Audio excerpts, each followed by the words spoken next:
ஒரு அண்மை செய்தியை பார்க்கிறோம். சேலம் மாநகராட்சி கூட்டத்தில் திமுக அதிமுக கவுன்சிலர்களிடையே மோதல் என்ற அண்மை செய்தியை பார்க்கிறோம். கூடுதல் விவரங்களை வழங்குவதற்காக செய்தியாளர் மோகன்ராஜ் வந்திருக்கிறார். மோகன்ராஜ், திமுக அதிமுக கவுன்சிலர்களிடையே வாக்குவாதம் ஏற்பட என்ன காரணம்? என்ன பேச முயன்றாங்க? எதற்காக எதிர்ப்பு தெரிவிக்கப்பட்டது? இப்போது அது கைகலப்பாக என்ன காரணம்? திலகவதி, சேலம் மாநகர இயல்பு கூட்டம் மாநகர மேயர் ராமச்சந்திரன் தலைமையில இன்று வழக்கம் போல் தொடங்கியது. இந்த கூட்டத்தில் கவுன்சிலர்கள் அதிமுக, திமுக, விடுதலை சிறுத்தைகள் உள்ளிட்ட பல்வேறு கட்சிகளை சேர்ந்த கவுன்சிலர்கள் தங்களது கோட்டங்களில் இருக்கக்கூடிய அடிப்படை பிரச்சனைகளை பற்றி பேசிக்கிட்டு இருந்தாங்க. இந்த சூழ்நிலையில தான் மாநகராட்சியோட அதிமுக எதிர்க்கட்சி தலைவரும் அதிமுக கவுன்சிலருமான யாதவமூர்த்தி அவர் தனது கோட்டத்திற்கு உட்பட்ட பிரச்சனைகள் குறித்து பேச ஆரம்பிச்சாரு. குறிப்பா இந்த விஷயத்துல தனது கோட்டத்திற்கு உட்பட்ட பகுதியில் காத்திருப்பு கூடம் அமைப்பதற்கான ஒரு ஒப்பந்தம் விடப்பட்டிருக்கிறது.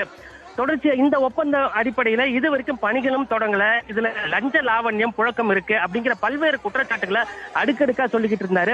இந்த நேரத்துல குறிப்பிட்ட அவர் பேசின விஷயம், ஒப்பந்ததாரர் அமைச்சருக்கு, அதாவது உள்ளூரை சேர்ந்த சுற்றுலாத்துறை அமைச்சருக்கு வேண்டப்பட்டவர் என்பதால் அடுத்தடுத்த ஒப்பந்தங்களை அவருக்கே கொடுப்பதாக முக்கியமான ஒரு குற்றச்சாட்டையை முன்வைச்சாரு.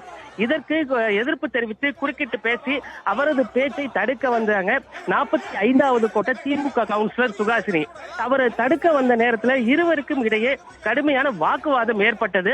அப்போது யாருமே எதிர்பார்க்காத விதமாக இந்த வாக்குவாதமானது கடுமையாக முற்றி கைகலப்பாக மாறினதுனால மாநகராட்சி கூட்டத்தில் பெரும் பரபரப்பு நிலவியது அப்படின்னே சொல்லலாம். திமுக பெண் கவுன்சிலரும் அதிமுக கவுன்சிலர் யாதவமூர்த்தியும் ஒருவருக்கு ஒருவர் சரமாரியாக தாக்கிக் கொண்ட காட்சிகளை தான் நாம பார்த்துட்டு இருக்கோம். இதனால மாமன்ற கூட்டத்தில் பெரும் பரபரப்பு ஏற்பட்டது.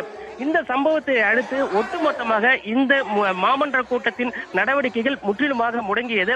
குறிப்பாக இந்த பிரச்சனை நடந்து கொண்டிருக்கக்கூடிய நேரத்திலேயே மேயரோட இருக்கையை முற்றுகையிட்டு அதிமுக கவுன்சிலர்கள் ஒட்டுமொத்தமாக சுகாசினிக்கு எதிராக போர்க்கொடி இந்த அனுமதிக்க கூடாது அப்படிங்கிற விஷயத்தையும் அதிமுக கவுன்சிலர்கள் முன்வைச்சாங்க.